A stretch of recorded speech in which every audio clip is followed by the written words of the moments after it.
I am sitting in front of this wall of art and I want to document the process of putting this together because it's something that's unique to me. I've never had a goal to fill a wall with art before, or really to make art toward a quota, that quota being that which will fit on my wall.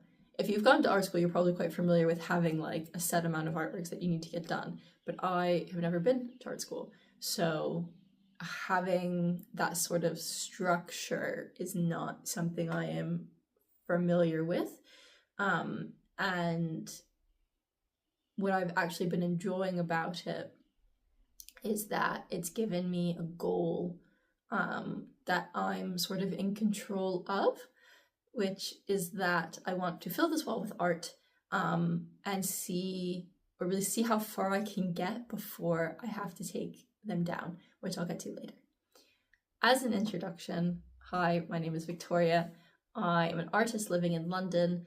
I particularly work with oil paints, so I identify as a painter, but I took a break in December, which I thought was going to last for 2 weeks, and then it's now 6 months later and I've hardly touched a paintbrush. What I have been doing though is taking the opportunity where I've not been able to paint to work on my oil pastels and to work on my drawing. So you can see I have some like Conte pencils over here, and then I have some oil pastels on that side, and I'll give a bit of a tour of this wall in a bit because you can only kind of see, you can only see like parts of it at the minute. So when I stopped oil painting in December, I immediately picked up oil pastels because it's a medium I've really wanted to get. I just got a notification on my phone from my husband asking if I'm making little videos. Yes, Jamie, I am making little videos. But yes, so I picked up oil pastels in December because I've been wanting to get into them for a while. My mother-in-law had like bought me a set the year before or 2 years before, and I'd hardly used them, which I didn't like because I did really want to use them. So I took the opportunity to like get into them and just kind of like start building like my skills in it basically. This also overlapped with I've been watching a lot of videos about the benefits of doing master studies. So almost everything on this wall is a master study. You can see I have a book open right now of Manet because I was working on a painting of copying the one that's behind me right now. And while I was doing oil paints, I wasn't really giving myself time to do master studies, even though it is like one of the things to improve your painting style. So I thought oil pastels would actually be a really sort of easy way into doing that because they're not so time consuming as oil paints. And I don't feel so precious about it. Whereas like with my paintings, I feel a little too precious about them sometimes, and that stops me from experimenting. So I have been spending the last 6 months working on improving my pastels and also like picking out artists that I like, that I want to replicate their style or their technique into my painting.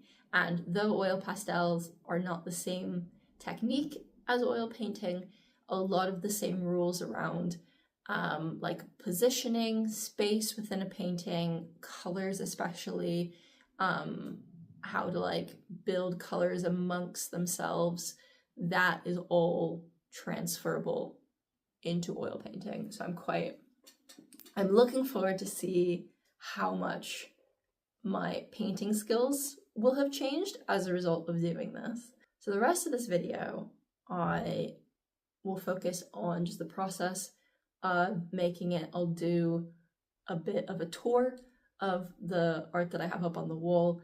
At the end of it, I'm hoping to sort of it's not from beginning to end, but it's from where I am now to the end.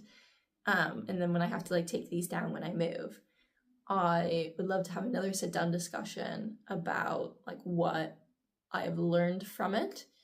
And yeah, hopefully that interests y'all, and just stick around for the rest of this video. See you in a bit.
I did it. I didn't quite fill out the wall, but I'm going to call it here because, well, I'm moving on Saturday. And when you move, you actually have to take things with you. So this is done. I had a goal to fill this wall with art, and I'm going to say that I did it. Or at least I had a goal to make more art, and as demonstrated, I did. So as I said earlier in this video, I started this wall back in December, and it is now June. So that means it's been about 6 months of effort into this wall, which I've done the math, and it works out to about 1 painting per week, which I'm quite proud of. And so I would say, even though it hasn't gone up all the way to the wall, that this is quite a success for me, because I don't think I've ever gone that long a period of time and have made art consistently. So yeah, I want to basically spend the rest of this video going through what's on the wall. You can see there's a bit of a chronology to it, which I find very fun to kind of compare, contrast where I was 6 months ago to now. And also the different types of things I've been working on, and like, why did I choose these artists to mimic? Because these are, if you have a keen eye, these are master studies of different Impressionists or Realists. And yeah. So this part of the wall is what I would refer to as phase 1, I would say. When I was very deeply in my Sorolla phase, Juaquin Sorolla, who is an Impressionist painter, but also known as part of the luminism movement, because he had a really strong focus on light in his paintings. And during December, January, when I started this, I think I was a little bit desperate for the light. You can't see them too much on the paintings that I've done here. You can see it a bit better, his use of light in the book here. And that is something, a painting I am going to be working on. I just don't have time to finish it before I move. So we'll come to that later. But in essence, these 5 pieces are all Juaquin Sorolla.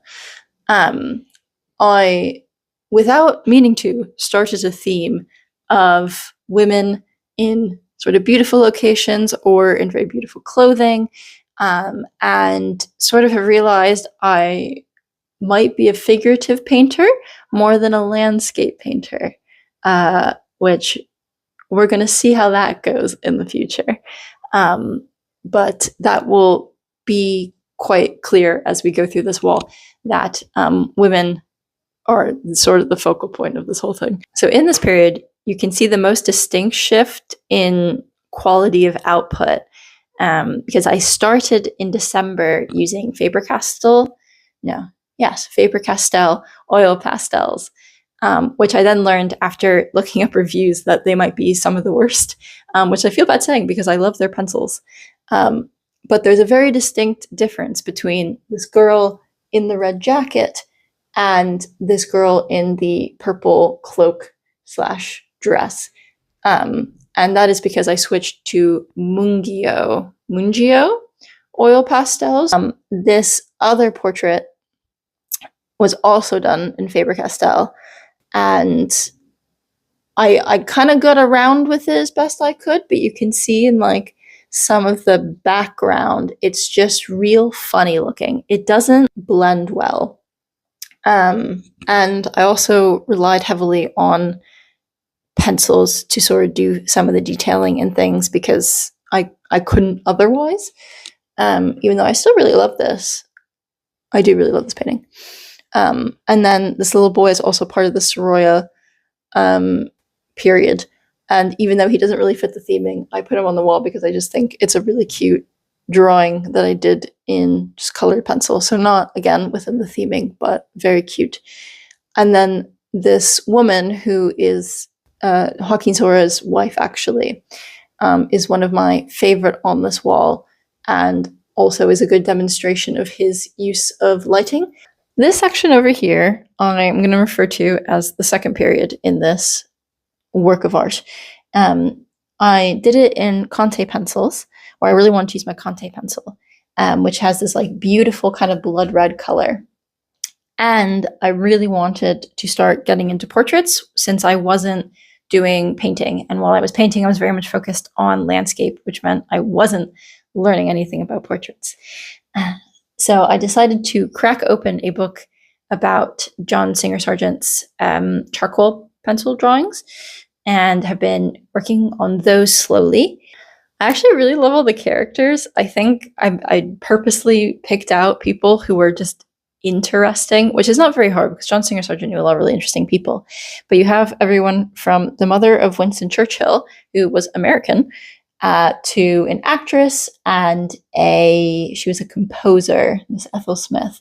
And then I don't actually remember what she did. I just really liked her dress at the time.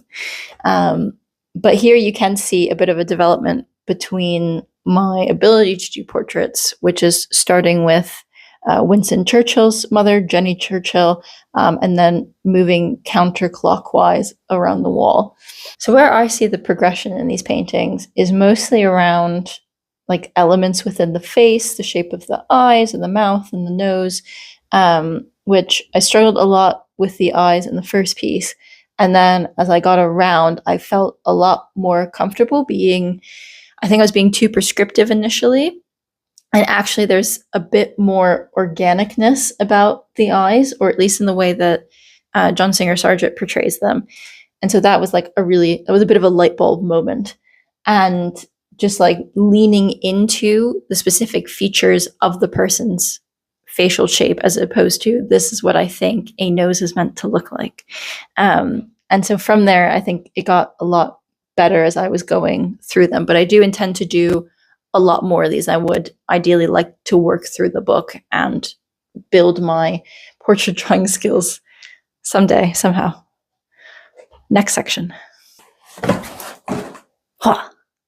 I'm standing on a box of books right now. I'm going to call this the third phase of the wall, which is a dabbling of different Impressionist artists. I was kind of continuing with the Juaquin Sorolla theming, but want a bit more French. And so I've got some Morisot in this beautiful garden. I have some Mary Cassatt, and here these three pieces are Manet's. And then this one here is another Mary Cassatt. That one's a self-portrait of herself. So these I enjoy quite a bit because there's a long span between some of them. I believe I did this Morisot back in March, and then by the time I got around to these two paintings here, these two Manets, I finished these I think in May or early June, and so there was quite a bit of time between them, and I can see quite distinctively the shift in my understanding of how to use oil pastels in more of a landscape form. So still keeping with the theming of figures, with going from this Morisot with this sort of beautiful family out looking for butterflies to Monet's family with his wife Camille and their son in the garden. I just had a lot better understanding of how to use the pastels to get better shading, but more like form. I feel with the Morisot painting, it was a bit flat. Still love it, a bit flat. Whereas with these two Manets, you can tell a lot better a sense of depth, basically. And then this lady up here, I had a bit of fun doing the ocean, and then not a lot of fun doing the sand, and then a good amount of fun drawing her. Especially these later pieces have inspired me on where I think I want to take my painting, because I was working very strongly on landscape before with some figures in it. And then with this shift into oil pastel, I focused more on the figure and less than on the background, which in these cases is mostly like gardens or fields or the beach, or this really lovely little pond. So when I get to pick up painting again, I have a much clearer idea of where it is I think that I want to go, which at the moment, I do want to keep leaning into doing master studies more than doing my own works. Not to drop them off the ladder, but I want to spend more time building my skills, because as artisans, it's not just the tools, though switching from Faber-Castell to Mungyo did make a huge difference in my final output. But my ability to create the images that I see in my head, that's something that I'm still working on and is part of the process of being a painter, being an artisan. And so I've identified some paintings in the books that I've been drawing inspiration from for these works that I want to go back in with oil paint in the near future. One final painting to review on the wall. This little lady is the only non-master study that I've done, and it is portraying the cafe at Fulham Palace Garden, which is a beautiful garden grounds near where I live currently. I really like this piece because it illustrates the sort of feeling that I get when I'm sat in that cafe, which is this sort of timeless elegance that I'm really attracted to. And you can see that I am in a lot of these paintings on the walls, is like just women being very like confident in the space that they are in. And this work gives me that same sense of just a woman having her tea and some biscuits and looking out the window at some beautiful architecture in the spring. I think of it as a sneak peek into where I want my art to head, which is to portray sort of almost a timeless elegance, but seated in the now. All of these paintings are all 19th century works of art, and you can see that in their dress and in the furniture they're sat on and their activities. And I want to recreate that sense of just confidence and beauty in the space that a woman is in, which is making me think that I'm actually becoming more of a figurative painter than a landscape painter. But we're going to see. I'm not prescribing myself to any one thing, but this work of art is telling me I'm going in the right direction. Like, these master studies are working in the way that you would want them to work, in that you're building that the knowledge of the people who have done these work into your own creative abilities. So thank you very much for sitting with me and listening to me talk about the work that I've done over the last 6 months. Show the process of me taking them down to end this video, because I think that would be a really good closing scene. But I won't say that this is really ending, that I'm moving. I am going to recreate this in some way, shape, or form in my new place. I don't know yet. So that might be a future video on how I decide to keep this pattern of creation going. Hope you enjoyed, and I'll see you all next time. Bye.